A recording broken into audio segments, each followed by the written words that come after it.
கடல்வாழ் உயிரினங்கள் பிளாஸ்டிக்கை சாப்பிடுவதால் அது இன்னும் மிகப்பெரிய அச்சுறுத்தலாக மாறுகிறது என ஆய்வாளர்கள் சொல்றாங்க. நுண்ணிய பிளாஸ்டிக் கலவைகளை மாற்றியமைப்பதில் உணவுகளை வடிகட்டி சாப்பிடக்கூடிய கடல்வாழ் உயிரினங்கள் முக்கிய பங்கு வகிக்குது. இப்படி சாப்பிடக்கூடிய பிளாஸ்டிக் பொருட்கள் கடல்வாழ் உயிரினங்களுக்கு மிகப்பெரிய ஆபத்தை ஏற்படுத்தும் என சொல்லப்படுது. பிளாஸ்டிக் துகள்களை கடல்வாழ் உயிரினங்கள் சாப்பிடும் பொழுது அது 90% குறைவதாக தெரிகிறது. செரிமானத்திற்கு பிறகு மீண்டும் இந்த பிளாஸ்டிக் துகள்கள் கடல் தண்ணீரில் கலக்கிறது. ஆனால் இதை பார்க்கும் பொழுது பிளாஸ்டிக் துகள்கள் மிக குறைவாக இருப்பது போல் தெரியும். ஆனால் இந்த பிளாஸ்டிக் துகள்கள் செரிமானத்தின் பொழுது கண்டறிய முடியாத நானோ துகள்களாக உடைந்து போகிறது. ஒரு சில மைக்ரோ பிளாஸ்டிக்குகள் மட்டுமே அப்படியே இருக்கும் பொழுது மற்றவை சிறிய துண்டு துண்டுகளாக உடைந்து கண்ணுக்கு தெரியாத அளவில் சுற்றுச்சூழல் பாதிப்பை அதிகரிக்கக்கூடும் என சொல்லப்படுகிறது. இப்படி இந்த மைக்ரோ பிளாஸ்டிக் துகள்கள் கடலில் வெளியேறும் பொழுது இன்னொரு ஆபத்தும் இருக்கிறது என சொல்கிறார்கள். விலங்குகள் உணவோடு பிளாஸ்டிக்கை சாப்பிட்டு அந்த கழிவை வெளிப்படுத்தும் பொழுது மற்ற கடல் விலங்குகளால இந்த துகள்களை உட்கொள்ளும் அபாயம் அதிகரிக்குது.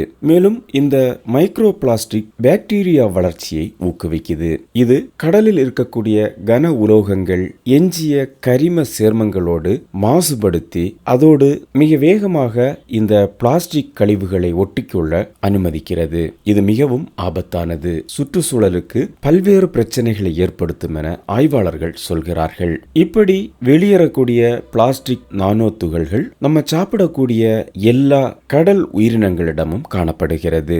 இதை நாம் சாப்பிடும் பொழுது பல்வேறு விதமான புதிய நோய்களும் மனிதர்களுக்கு ஏற்படும் என சொல்றாங்க.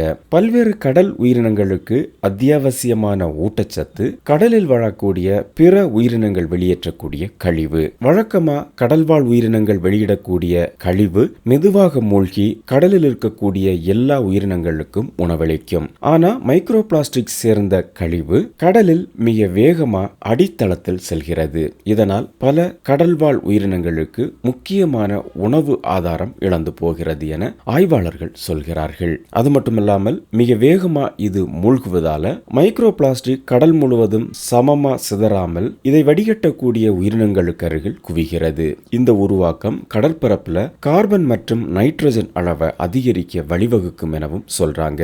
இது சுற்றுச்சூழல் அமைப்புகளை சீர்குலைக்கக்கூடிய பாசிகளை அதிகம் வளர ஊக்குவிக்கிறது எனவும் சொல்றாங்க.